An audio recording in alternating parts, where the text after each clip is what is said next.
John Hook's Newsmaker starts now. Thanks for joining us on Newsmaker this Saturday. I'm Ellen McNamara in for John Hook. Tonight we check in with John, who's been reporting all week for us at the RNC in Milwaukee. We're also talking with Mike Noble, who's with Noble Predictive Insights about polling following a convention. Now, typically either side will get a bump following one. And then finally, Maricopa County Recorder Stephen Richer. He's going to be telling you everything you need to know about voting for the primary. Well, right when Donald Trump walked off the stage at the Republican National Convention in Milwaukee, I spoke with John Hook. Take a look. John, it's really good to see you. Now, you've been in Milwaukee all week long, and what a week it's been. I mean, Donald Trump survived an attempted assassination just about a week ago. He shows up 2 days later on stage, shocked a lot of people in Milwaukee, all around the world, frankly, and then he just delivered that speech tonight. What are your thoughts immediately following that speech? Well, it was a different Donald Trump to me. I've interviewed him several times. The bluster was kind of gone, at least early in the speech, as he recounted the horror of what happened on Saturday. And he did so in excruciating detail. And he said, I'm going to tell this story one time and I'm not going to tell it again because it's simply too painful. And that's not Trump-like. And then the tribute to the firefighter who died at his rally, Corey Campitori. And he was a firefighter, as you know, and he kissed his helmet, which was on stage with Corey's turnouts, and he hugged it. And that was a really emotional moment in the room. You could hear a pin drop in here as he's recounting this. And I think Donald Trump right now is a man very thankful to be alive. I think it may have opened his eyes to the fragility of life. He's 78 years old, and going through something like that at that age is no easy matter. Just emotionally, psychologically, never mind the wound of the ear. We don't know how severe it is. He still had the bandage on Thursday night. But I thought that it was a little different, kinder, gentler Donald Trump. And he didn't mention Joe Biden by name except one time. And I think it was a mistake because it wasn't in the prompter. He didn't want to make this about Joe Biden. It was going to be a red meat speech here. He called it a humdinger of a speech that he had written and tore it up. So, Ellen, I thought for Trump, this was a little milder, gentler Trump. Yeah, and I think when everyone was listening to him tell that story, even here at the station, we're watching in the newsroom, and everyone is just so intent and quiet and focused on what he's saying. Was there any sense that as he continued to move on with the speech, that it was going a little too long? I mean, it felt sort of like a rally towards the end where he brings up some of those points. And obviously in the room like that, they don't care. They love him. They feel like, that's the base. But to pull in other people in the party as that speech goes on, what are your thoughts about that? What were your thoughts, maybe what were people saying in the room? Well, in this room, they were enjoying it, but they all did remark, people I spoke to leaving tonight, they said, yeah, that was different. That wasn't a Trump rally. That felt different. I think you're right, though, as it went on, and it went on long. So for the TV audience, you probably lose them after a while. But I think it's interesting that he tried to talk about the economic differences between the years he was in office and now, and he thinks his record's much better. That can be debated. He talked a lot about the border, that the border's a mess. He hit border security hard. And then he talked about this Iron Dome, which harkens back to Ronald Reagan and Star Wars, which was Reagan's vision of building a protective missile dome over the United States that could keep us safe from an incoming intercontinental ballistic missile. That's appealing to a lot of people because it's a dangerous world, and there's a lot of people now who are nuclear able. So, he hit on some interesting themes, but the thing that came back to me, Ellen, was that he talked about love and God a lot during this speech. Those words came up a lot, and that's something Donald Trump doesn't talk a lot about during his typical rallies. No doubt. As far as just kind of the mood about the Democratic Party and what's happening right now, I said, the elephant in the room, really it's the donkey in the room. What is the Democratic Party going to do? And, today, news was breaking and breaking and breaking. And, you're thinking, well, Joe Biden's going to step out. Could be tonight, could be tomorrow. Then it's like, well, maybe it's Sunday. Then it's maybe he's not. So, I mean, regardless of what happens, I'm sure there was discussion at the RNC about who the Trump ticket is going to be facing and if it is even Joe Biden at all or not. Yeah, I talked to Laura Trump, Donald Trump's daughter-in-law. I talked to her tonight, and she's one of the co-chairs of the RNC. She told me that Biden will be out by the weekend, and she didn't equivocate. She didn't equivocate, and I've got to believe Laura Trump's got some pretty good information. She thinks they're going to be running against somebody else. That may also account for why Donald Trump took Biden's name out of this speech, because he's got to keep this speech somewhat generic, because he doesn't know who he's facing. Is it going to be Gretchen Whitmer? Is it going to be Kamala Harris? Could Gavin Newsom be in the mix? Could we have an open convention in Chicago, which we haven't seen in a long, long time? I've always wanted to cover one. I may get my chance. I think all bets are off. They want to face Biden. The people in this room want to face Biden because they think he's wounded. They think he's a much easier target. You get another person with a 4-month biography rollout, and they might be built up to be the second coming. That becomes a little more difficult, and I think it's an uncertainty in this room about who they're facing and who their opponent may be, and that causes angst. Well, this is a political season like no other, as you know, and you've covered so many different conventions, and you're going to be there in Chicago, obviously, for us. We're so grateful for your time. Safe travels back to Phoenix. We'll see you when you get back here. Thanks so much for talking with us tonight here on your show on Newsmaker. Great talking to you, We'll Ellen. see you back a little bit later. And on the other end. And Mike Noble is going to be coming up next right here. He's with Noble Predictive Insights, talking about if a party will gain a bump from a convention or not. We'll talk more about that when we come back.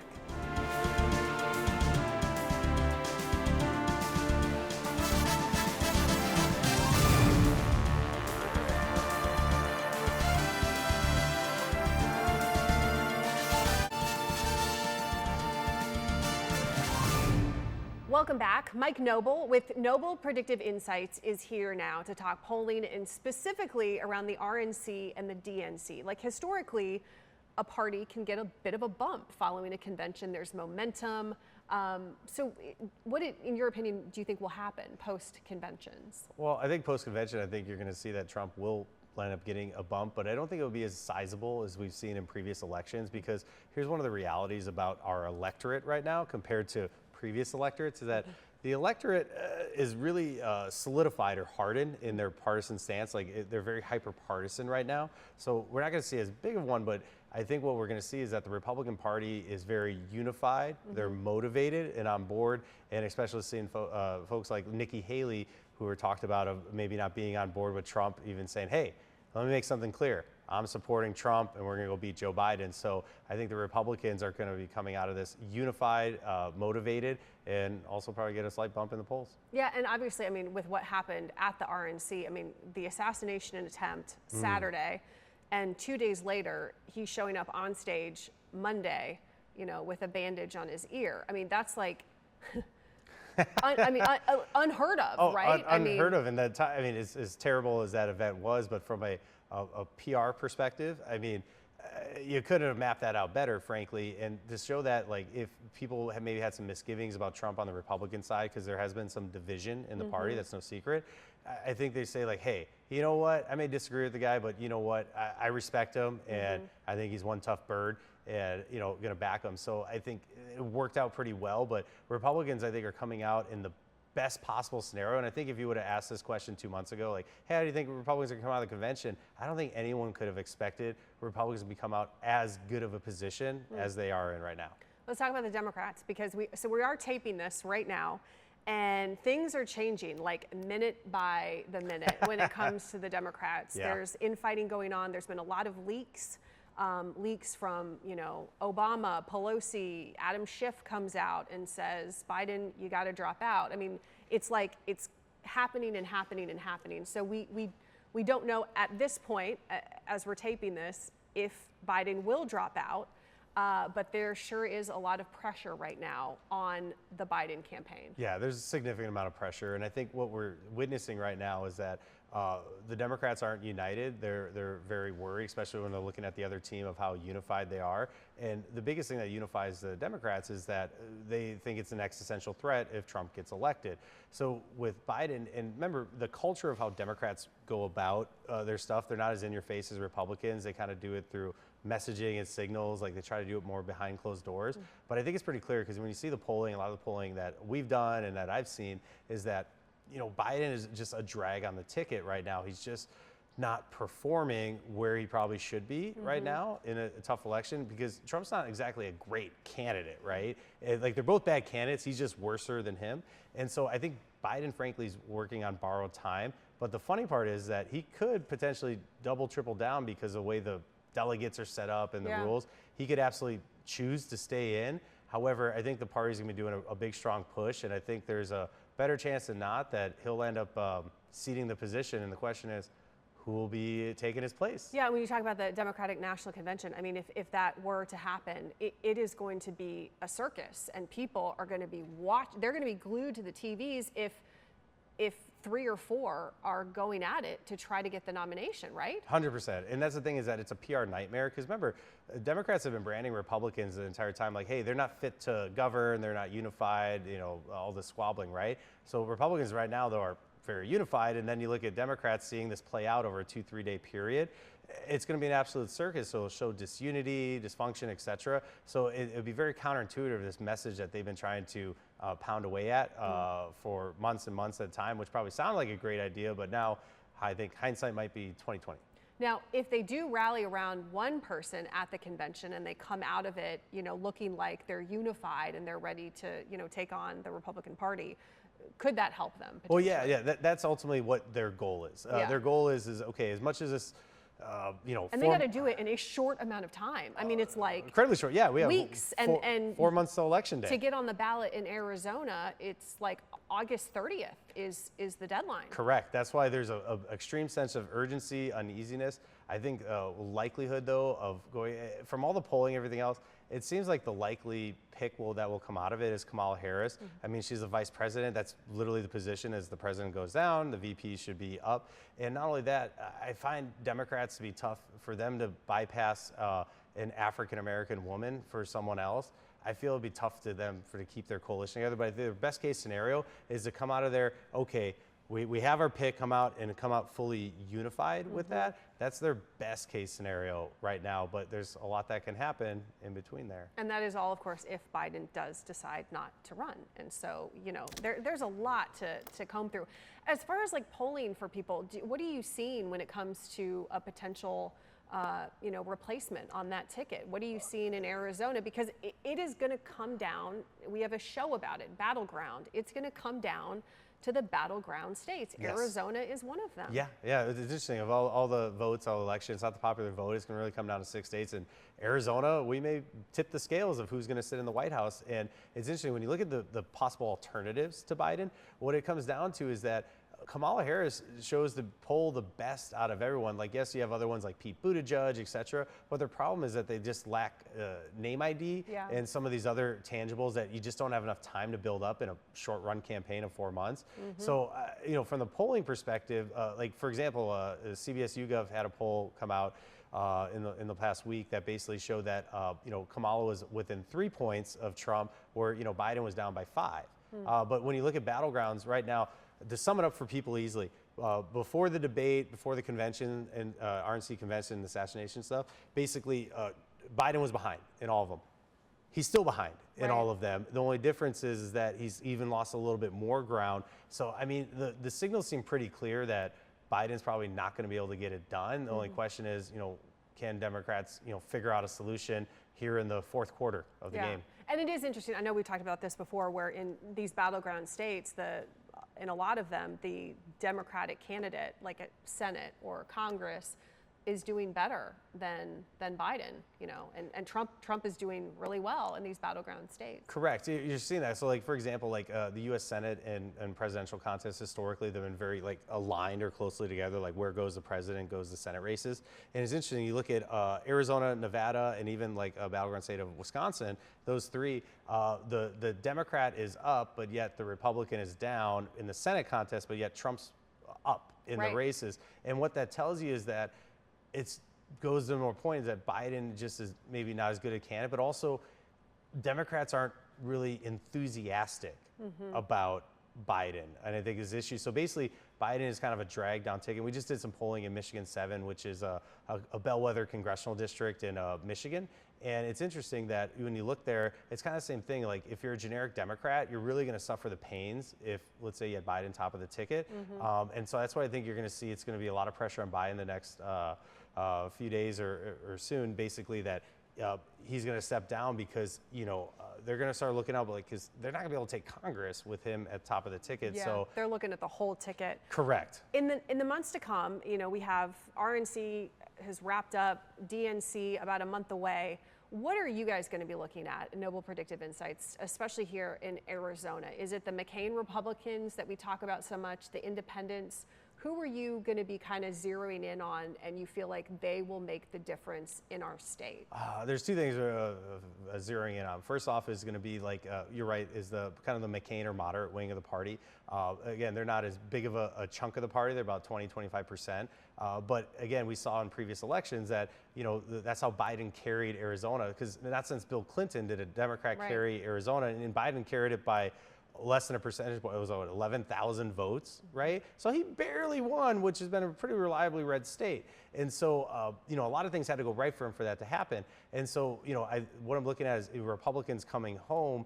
I think that we'll see that. And then also turnout, because turnout right now is a big deal. Like, turnout, like, a lot of people are going to show up and people have questions about it. I think turnout's going to be high regardless, because Arizona is literally competitive up and down the ticket, from president, from Senate, Congress. There's a ton of ballot initiatives on there, the state legislature. So, and also Arizona is projected to have the second most spent on state for political broadcast ads in the country. The only one higher is California, our nemesis to the west, where they, their media markets triple the cost. Like, Arizonans are literally going to see more political ads than anyone else in the country. So. Every commercial break on Fox 10, you're going to be boom, boom, boom, boom, boom. That's it. Get ready, buckle up. So if you're into that stuff, get your popcorn. If you're not, hide. But basically, but it just shows how competitive we are. So, but turnout too is also, we're looking at key votes like Latinos and younger middle-aged voters. Because what we're seeing is a shift, especially we have a huge Hispanic population in Arizona, is that they've all been pretty strong Democratic, but you've seen some erosion there in the last 4 years. And so, do Hispanics continue that shift to the right towards Republicans, which could have an impact? And also younger voters who used to be very much more Democratic, you're seeing they're becoming a little less Democratic right now. And I think it's more the environment and the matchup, but that could all change if, they swap out Biden for someone else. So it's just, this election is one we've never seen. I think they're going to make a lot of movies about it afterwards. Yeah.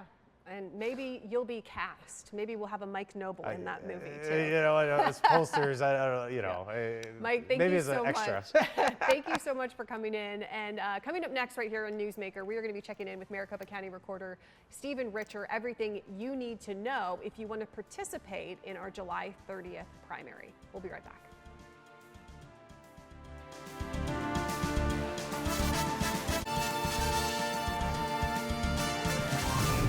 Welcome back. With early voting happening now for the primary, there are important deadlines to keep in mind before you vote. Maricopa County Recorder Stephen Richer is here to talk a little bit more. Stephen, always good to see you. Thank you so much for having me back. Yeah, so Friday, July 19th, that was the last day to ask for an early ballot. Since that deadline is passed, what are you telling people about voting in the primary who have not voted just yet but want to participate? Right. So there are a few options still at your disposal. If you have a mail ballot, please mail it back as soon as possible, because it must be in our possession by 7 p.m. on election night. Now, if it gets to the point where it's within 6 days or 5 days or 4 days of election day, we recommend that you drop it off at a drop box or a voting location. Those are available at locations.maricopa.vote. You can also, of course, just show up. Even if you've already received a mail ballot, you can show up to any of the voting locations and you can vote in person. And as far as an independent goes, if you wanted to participate, you can participate, but you had to say, what ballot do I want? That's exactly right. Now, if you're an independent who hasn't made a ballot request, whether it's a Republican Party ballot or a Democratic Party ballot, you can still show up to voting locations. And just when you're there, you'll need to say, I want to vote in the Republican primary, or I want to vote in the Democratic Party primary. And that is important because roughly a third of our registered voters in Maricopa County are independent or party not declared. Yeah, and you want them definitely to participate in the primary. I got my voter guide mailed, and it's fabulous. It has such great information. Do you think people really, look at these and examine what's inside them? Because again, it's nonpartisan. It's just, hey, this is what you need to do if you want to participate. So there's a wealth of information out there. Clean Elections publishes that particular voter guide. We put a lot of information on our website about how to participate in the process. And we understand there's a lot on the ballot for this primary, and there's going to be a lot more on the ballot for the November general election. And so there are a lot of good resources out there, including Clean Elections, and just get started early. Yeah. Where are we right now with the ballots being mailed back so far? So we've received back over 300,000 early ballots already, meaning that we're probably getting close to 40% of the election being effectively over based off of historic turnouts in the primary in 22 and the primary in 20. We received back about 850,000 ballots total for the whole election across Republican Party, Democratic Party, and all the other parties. And so, like I said, we're probably about 45% of the way through the election. And so as far as results go, because we always talk every, election night, Yeah. and, usually results they come in, but because maybe someone dropped their ballot off day of, that cannot be counted until the polls close that day. You're saying get it in early so Yes. that the results can get out sooner. So you can see I'm just chomping at the bit here to talk about this topic because we actually included in the mail ballot packets an extra insert this time talking about the tabulation process. And in my ideal world, everyone would get their early ballot back to us by the Friday before Election Day, Tuesday, and at 8 p.m. on election night, we'd be able to give you 100% of the results, and we would all go home, and we would either be sad or happy, but we would be done, and we could go to bed. Now, you have until 7 p.m. on election day to drop off that early ballot packet. But if you drop it off on election day, we still have to wait until everyone leaves. We have to take it back. We have to scan it. We have to signature verify it. We have to audit it. We have to send it to a bipartisan processing team. And then we have to tabulate it. So if you want to help us have a higher percentage of results available on election night. Before you go, many have been reacting to the assassination attempt on Donald Trump just a week ago now. And as an elected official, you yourself have had death threats. So, first off, what's your reaction to what happened last week? And then also just the fact that it's just such a difficult time to be in politics. And I think, as Americans, you want smart people running for office and serving. But, these death threats, it's an alarming time. Yeah, few thoughts. One, this is incredibly sad. You should be sad no matter how you feel about President Trump. Two, 100% unequivocal denunciation of what happened over last weekend. That has to be coming from every single elected leader, no matter how you feel about President Trump. Three, if you are a leader, words matter. And if you didn't believe that before, then you should believe that now. And when we keep escalating the rhetoric regarding politics, it's no surprise that a couple of yahoos get it into their mind to either call in with threatening voice messages, as has been done to me, or in a much worse scenario, get on top of a roof with a gun and try to assassinate former president of the United States. And so to your last question, I worry about this a lot.